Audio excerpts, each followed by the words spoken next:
5월 16일 화요일 하나님께서 우리에게 주신 말씀 함께 묵상하도록 하겠습니다. 성경 민수기 29장 12절부터 40절까지입니다. 일곱째 달 15째 날에는 너희가 성회로 모일 것이요 아무 일도 하지 말 것이며 이래 동안 여호와 앞에 절기를 지킬 것이라. 너희 번제로 여호와께 향기로운 화제를 드리되 수송아지 13마리와 순양 2마리와 1년 된 순양 14마리를 다 흠없는 것으로 드릴 것이며 그 소재로는 고운 가루에 기름을 섞어서 수송아지 13마리에는 각기 10분의 3이요 숫양 2마리에는 각기 10분의 2요 어린 양 14마리에는 각기 10분의 1을 드릴 것이며 상번제와 그 소재와 전제 외에 순염소 1마리를 속죄제로 드릴 것이니라. 둘째 날에는 수송아지 12마리와 순양 2마리와 1년 되고 흠없는 순양 14마리를 드릴 것이며 그 소재와 전제는 수송아지와 순양과 어린 양의 수요를 따라서 규례대로 할 것이며 상번제와 그 소재와 전제 외에 수염소 1마리를 속죄제로 드릴 것이니라. 셋째 날에는 수송아지 11마리와 순양 2마리와 1년 되고 흠없는 순양 14마리를 드릴 것이며 그 소재와 전제는 수송아지와 순양과 어린 양의 수요를 따라서 규례대로 할 것이며 상번제와 그 소재와 그 전제 외에 순염소 1마리를 속죄제로 드릴 것이니라. 넷째 날에는 수송아지 10마리와 순양 2마리와 1년 되고 흠없는 순양 14마리를 드릴 것이며 그 소재와 전제는 수송아지와 순양 어린 양의 수요를 따라 규례대로 할 것이며 상번제와 그 소재와 그 전제 외에 수염소 1마리를 속죄제로 드릴 것이니라. 다섯째 날에는 수송아지 9마리와 순양 2마리와 1년 되고 흠없는 순양 14마리를 드릴 것이며 그 소재와 전제는 수송아지와 순양과 어린 양의 수요를 따라서 규례대로 할 것이며 상번제와 그 소재와 그 전제 외에 수염소 1마리를 속죄제로 드릴 것이니라. 여섯째 날에는 수송아지 8마리와 순양 2마리와 1년 되고 흠없는 순양 14마리를 드릴 것이며 그 소재와 전제는 수송아지와 순양과 어린 양의 수요를 따라서 규례대로 할 것이며 상번제와 그 소재와 그 전제 외에 숫염소 1마리를 속죄제로 드릴 것이니라. 일곱째 날에는 수송아지 7마리와 순양 2마리와 1년 되고 흠없는 순양 14마리를 드릴 것이며 그 소재와 전제는 수송아지와 순양과 어린 양의 수요를 따라 규례대로 할 것이며 상번제와 그 소재와 그 전제 외에 순염소 1마리를 속죄제로 드릴 것이니라. 여덟째 날에는 장엄한 대회로 모일 것이요 아무 일도 하지 말 것이며 번제로 여호와께 향기로운 화제를 드리되 수송아지 1마리와 순양 1마리와 1년 되고 흠없는 순양 7마리를 드릴 것이며 그 소재와 전제는 수송아지와 순양과 어린 양의 수요를 따라 규례대로 할 것이며 상번제와 그 소재와 그 전제 외에 숫염소 1마리를 속죄제로 드릴 것이니라. 너희가 이 절기를 당하거든 여호와께 이같이 드릴지니 이는 너희의 서원제나 낙헌제로 드리는 번제, 소제, 전제, 화목제 외에 드릴 것이니라. 모세가 여호와께서 모세에게 명령하신 모든 일을 이스라엘 자손에게 말하니라. 오늘 본문은 초막절 곧 장막절에 대한 이야기입니다.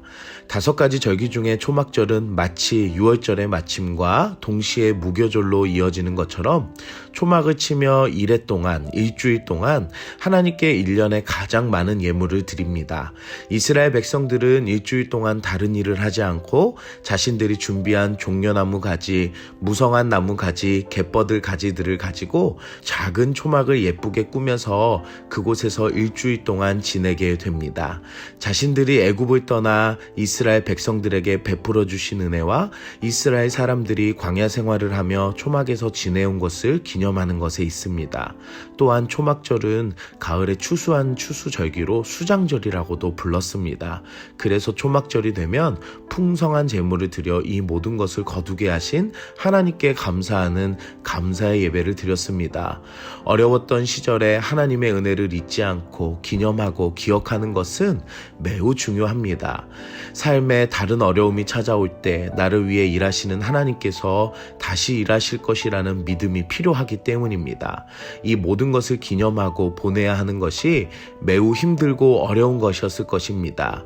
해마다 지켜야 하는 절기로 생업을 중단하고 예배 자리로 모여야만 했습니다. 그리고 노동을 강요했던 애굽의 삶에서 살아왔던 노예의 습성을 버려야 했습니다. 우리가 예배를 드리는 것은 때로는 생업을 포기하고 자신의 이익을 감수해야 할 때가 있습니다.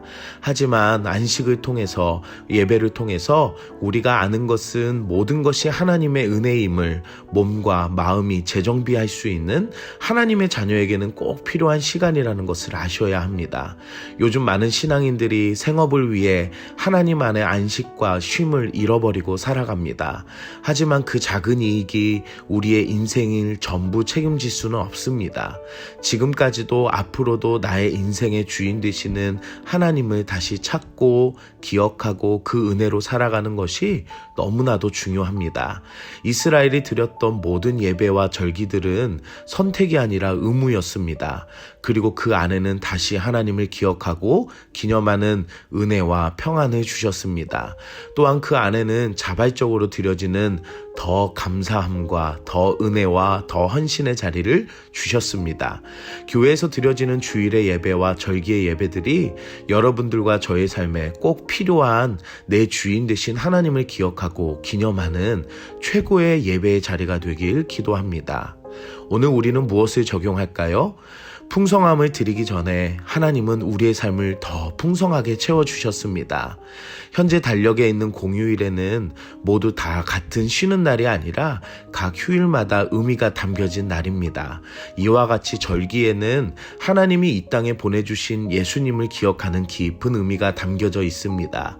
인간을 창조하신 하나님의 놀라운 계획을 기억하며 안식을 주시는 하나님의 은혜를 돌아볼 수 있습니다. 이스라엘 백성들은 비참한 노예 민족이었지만 하나님께서 그들을 택하시고 존귀하게 여기시며 그들이 상상할 수 없는 하늘의 복을 매일마다 풍성하게 채워주셨습니다. 자신들이 누리는 가나안 땅의 풍성함, 이전에 그들을 풍성하게 채우신 하나님의 은혜가 있듯이 우리들의 삶에 드려지는 은혜와 감사가 있기 전에 날 위해 이 땅에 오신 예수님의 사랑과 은혜를 기억하고 감사하는 여러분들이 되시길 기도합니다. 함께 기도하겠습니다. 사랑의 하나님, 오늘도 우리에게 말씀으로 은혜 주시니 감사합니다. 지금까지 지내올 수 있었던 것은 하나님의 은혜였음을 다시 기억하고 알게 하여 주시니 감사합니다. 때로는 삶의 어려운 순간이 찾아오고 도움이 필요한 상황이 올 때에 사람과 상황을 보며 도움을 구하는 것보다 하나님을 기억하고 믿음으로 하나님께 도움을 구할 수 있는 믿음을 허락하여 주시옵소서. 우리가 드려지는 예배와 절기의 모든 것들이 의무였고 습관이었다면 용서하여 주시고 그 안에 참 의미를 다시 알아가게 하시고 더 깊은 은혜를 누리고 나의 믿음을 재정비할 수 있도록 인도하여 주시옵소서. 예수님의 이름으로 기도드립니다.